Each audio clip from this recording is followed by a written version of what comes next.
नमस्कार दोस्तों, मैं शलभ दीक्षित आप सभी का स्वागत करता हूं एक और नए वीडियो में।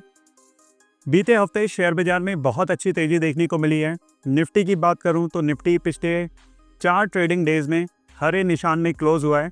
और वहीं पे अगर हम लोग सेंसेक्स की बात करें तो सेंसेक्स 10 अक्टूबर से पहली बार ऐसा हुआ कि 84,000 के ऊपर क्लोज होता हुआ दिखा। इस तेज़ी के कारण भी दोस्तों हम लोग को पता है कि जब से ईरान इजराइल वाला युद्ध जो है वो समाप्त हुआ है, मार्केट ने एक तेज़ी पकड़ ली है और वो तेज़ी बरकरार बनी हुई है। लेकिन आने वाला हफ्ता शेयर बाजार के लिए काफ़ी चुनौतीपूर्ण रहने वाला है, क्योंकि कई सारे ऐसे इवेंट लगे हुए हैं जिनके ऊपर मार्केट आपको एक्ट करती हुई दिख सकती है। इस हफ्ते 30 जून से लेकर 4 जुलाई तक शेयर बाजार में ऐसे इवेंट लगे हुए हैं जो शेयर बाजार को हिला के रख देंगे। मैं एक एक करके इस इवेंट के बारे में आपको डिटेल में बताने वाला हूँ। यही कहूँगा, वीडियो अगर आपको पसंद आए तो वीडियो को लाइक कर दीजिएगा, चैनल को सब्सक्राइब करिएगा अगर आप पहली बार इस मार्केट अपडेट चैनल को देख रहे हैं। तो सबसे पहले 30 जून की अगर हम लोग बात करें तो मई के आईआईपी के नंबर आने वाले हैं जो कि बहुत इंपॉर्टेंट रहेंगे। फिर 30 जून को ही हमें आरबीआई की मॉनिटरी क्रेडिट इंफॉर्मेशन, इसके रिव्यू देखने को मिलेंगे, ये भी बहुत ज़्यादा इंपॉर्टेंट रहेगा। और 30 जून को ही एफओएमसी मेंबर बोस्टिक की स्पीच रहने वाली है जो कि शेयर बाजार के हिसाब से बात करें तो इम्पॉर्टेंट रहेगी। फिर 1 जुलाई ये वाला इवेंट तो बहुत इंपॉर्टेंट रहेगा शेयर बाजार के लिए, क्योंकि यहाँ पे जे पावेल की स्पीच रहने वाली है। और आप सब जानते हैं जब भी जे पावेल आते हैं मार्केट को बहुत प्रभावित करते हैं।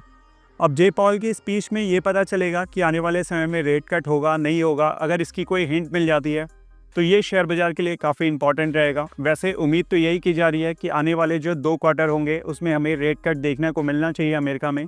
अगर ऐसा होता है तो अमेरिका के बाज़ार के लिए बेहतर रह सकता है। इसके साथ ही 1 जुलाई को बात करें, भारत के ऑटो इंडस्ट्री के नंबर आने वाले हैं।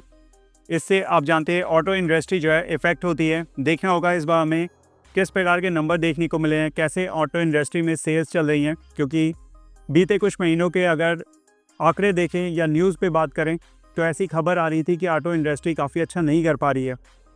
फिर अगर हम लोग 2 जुलाई की बात करें तो यूएस के S&P ग्लोबल मैन्युफैक्चरिंग PMI के नंबर आने वाले हैं जो कि बहुत इंपॉर्टेंट रहेंगे। इसके बाद 3 जुलाई को भारत की S&P ग्लोबल की PMI है, ये भी इंपॉर्टेंट रहेगी। अगर 3 जुलाई के सबसे इंपॉर्टेंट इवेंट की बात करूं तो अमेरिका के बेरोजगारी क्लेम आने वाला है। और ये जो नंबर होंगे ये अमेरिका के बाज़ार को बहुत प्रभावित करते हैं। जब भी जॉबलेस क्लेम आता है हमने देखा है कि अमेरिका के बाज़ार इस पर एक्ट करते हैं। तो ये देखना होगा इस बार ये नंबर कैसे देखने को मिलते हैं। फिर अगर हम लोग 4 जुलाई की बात करें तो भारत का फॉरेंसिक रिजर्व का नंबर आने वाला है जो कि शेयर बाजार के हिसाब से काफ़ी इंपॉर्टेंट रहेगा। इसके बाद बात करूं अगर शेयर बाजार के लिए अभी तक क्या पॉजिटिव रहा है, तो हमने देखा था कि कच्चे तेल के दाम में गिरावट देखने को मिली थी। बीते हफ्ते ब्रेंट क्रूड ऑयल 13 से 14% टूटा था और अभी इसका जो भाव चल रहा है वो 66.39 के लेवल पे आ चुका है। वहीं पे एक और पॉजिटिव पॉइंट गया था कि एफआई जो है वो हम लोग यहाँ खरीदारी कर रहे हैं। बीते हफ्ते इन्होंने 4,432 करोड़ की खरीदारी की हुई है और जून में अभी तक एफआई ने 8,320 करोड़ के पास की खरीदारी की है। इसके साथ ही अगर डॉलर के मुकाबले रुपए की बात करें तो मजबूत होता हुआ दिखा है। बीते हफ्ते 1.3% अपने रुपया यहाँ पे मजबूत हुआ है। जब भी रुपया मजबूत होता है इससे एक इंडिकेशन मिलता है कि चलो एफआई अपने देश को छोड़ के जाएंगे नहीं, यहाँ पे जो है वो खरीदारी करते रहेंगे। ये मैंने आपको डिटेल में ऑलरेडी समझा ही रखा है।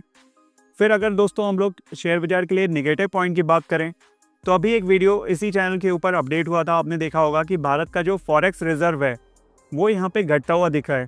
तो इसका इम्पैक्ट हमें देखने को मिलेगा। हो सकता है बाजार सोमवार को इसके ऊपर एक्ट कर जाए, तो ये चीज़ हमें देखनी होगी। आपने अगर उस वीडियो को नहीं देखा है एक बार देख लीजिएगा, डिटेल में वहाँ पे सारी चीज़ें बताई गई हैं। इसके साथ एक और पॉइंट की बात करूँ, इसको आप निगेटिव पॉजिटिव दोनों में काउंट कर सकते हो, क्योंकि अभी इसके ऊपर कोई भी डिसीजन नहीं आया है। अमेरिका और भारत के बीच में ट्रेड डील का जो समझौता है वो अभी तक रुका हुआ है और इसकी जो डेडलाइन है वो 9 जुलाई रहने वाली है। तो ऐसे में अगर कोई भी डील यहाँ पे नहीं होती है इंडिया और अमेरिका के बीच में तो ये शेयर बाजार के लिए नेगेटिव रह सकता है। और वहीं पे अगर ये कोई डील हो जाती है और भारत के फेवर में जाती है तो शेयर बाजार के लिए बहुत बेहतर रहने वाला है। उम्मीद तो यही की जा रही है कि यहाँ पे भारत के फेवर में डिसीजन जाएंगे। जो ट्रेड डील होगी भारत के फेवर में आएगी। डोनाल्ड ट्रंप के जो स्टेटमेंट आ रहे हैं उसको भी देख के यही लगता है कि यहाँ पे जो ट्रेड डील है वो भारत के फेवर में अब आनी चाहिए, लेकिन फिर भी इसके ऊपर अभी भी असमंजस बना हुआ है। और आखिरी पॉइंट की दोस्तों बात करूं तो जुलाई से Q1 के नंबर आना शुरू हो जाएंगे कंपनियों के, ये भी बहुत इंपॉर्टेंट रहेंगे। Q4 में तो कंपनियों ने बहुत बढ़िया परफॉर्मेंस दिखाई थी, हम लोग ने देखा था, लेकिन अब आने वाले Q1 में कंपनियों की परफॉर्मेंस कैसी रहेगी उसके ऊपर भी शेयर बाजार की चाल बहुत निर्भर करने वाली है। तो इन चीज़ों को दोस्तों नोट ज़रूर कर लीजिएगा, जो भी इवेंट मैंने बताए हुए हैं। उम्मीद कर रहा हूँ दोस्तों ये वीडियो आप लोगों को पसंद आया होगा। मैं अपनी तरफ से पूरी कोशिश करता हूँ कि आपको बेस्ट कंटेंट यहाँ पे ला के दिया जाए शेयर मार्केट से जुड़ा हुआ। इसके अलावा भी आपके अगर कोई डाउट हैं आप मुझे कमेंट कर सकते हैं। आपको ये वीडियो कैसा लगा आप कमेंट में इसकी जानकारी दे सकते हैं। साथ ही अगर आपने मेरे फेसबुक पेज को नहीं फॉलो किया है, क्योंकि शेयर मार्केट से जुड़ी जो कि छोटी बड़ी अपडेट होती है मैं वहाँ पे पोस्ट करता रहता हूँ, क्योंकि हर ऐसी छोटी सी चीज़ के लिए वीडियो बना पाना तो पॉसिबल नहीं होता है। तो आप अगर वहाँ पे जुड़ जाएंगे फेसबुक पे तो वहाँ पे आपको मार्केट से रिलेटेड सारी अपडेट मिल जाएगी। लिंक मैंने नीचे कमेंट सेक्शन में दे रखा है, आप वहाँ से जाके उस पेज से जुड़ सकते हैं। तो चलिए दोस्तों फिर मिलता हूँ अगले वीडियो में। This is me Shalabh Dixit signing of.